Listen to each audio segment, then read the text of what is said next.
I've known that criticising the ABC, this massive state broadcaster, comes at some risk to my reputation. I mean, it's bias, it's malice, it's size.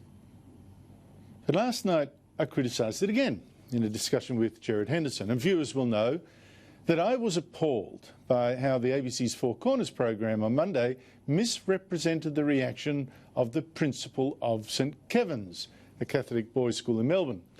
His reaction to the sexual grooming of a student by an athletics coach who'd once been a teacher there. Now, as we said on the show, the school did make mistakes.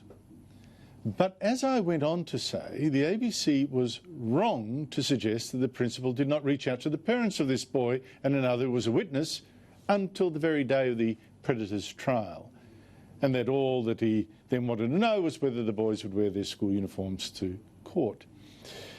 In fact, the principal says he called the victim's father the very day that he heard the news, and that, he says, the dad told him he hadn't told the school about this before because this offender was no longer with the school at the time of the offence, which occurred off the school premises.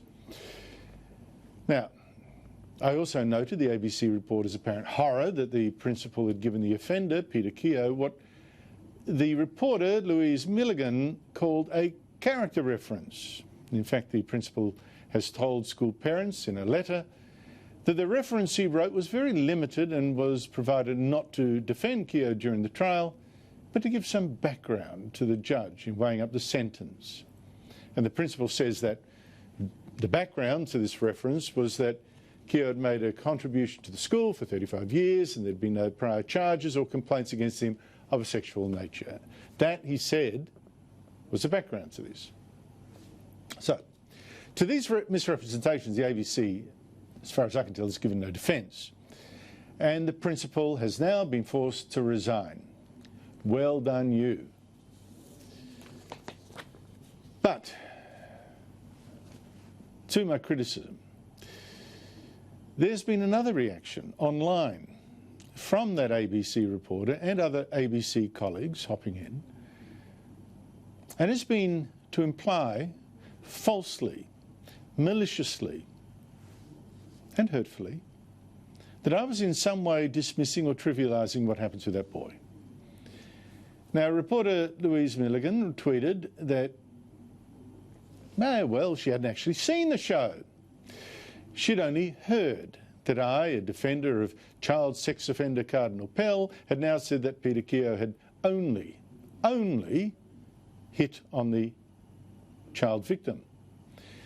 Now, that word only, which I've seen repeated by others, that word only is completely false. If Milligan actually watched the show before attacking me, she might have known that. I actually said that Keogh was convicted of grooming, which he was. I said the hit on the boy, which he did. And Gerard made clear, actually said that we both sympathised with the victim. And nowhere did I say only. Nowhere did I say or imply in some way that this disgusting behaviour was only a small matter, only trivial. That is not what I said. It is not what I believe. And this cheap and deceitful attempt to make people think that I somehow laugh all such things away is, well, foul. Yet this foulness has now been picked up by other ABC presenters who have been messaging also activist groups, the usual activist groups, who have been trying for a couple of years now to attack advertisers and put me and Sky out of business, obviously with the active support of some ABC presenters I could name, I will not. Don't be fooled by their outrage. This is not really about what I said last night, or in fact what I did not say. This is an excuse for them. This is a weapon. And as a for instance, note that Milligan reference in that email, in that text, to me, defending George Pell, implying that, oh, look, see, Andrew Bolt is soft on pedophiles, defending George Pell. Soft on pedophiles, as some websites have now stated more explicitly it won't help them either by name-checking them. Again, so false, so deceitful, and yes, hurtful. If I really thought George Pell was a pedophile, I'd go for his throat. I think you know me. I think you know I don't put up with that kind of crap. It's precisely because I think Pell is innocent of this despicable crime, for which he's been convicted, that I defend him.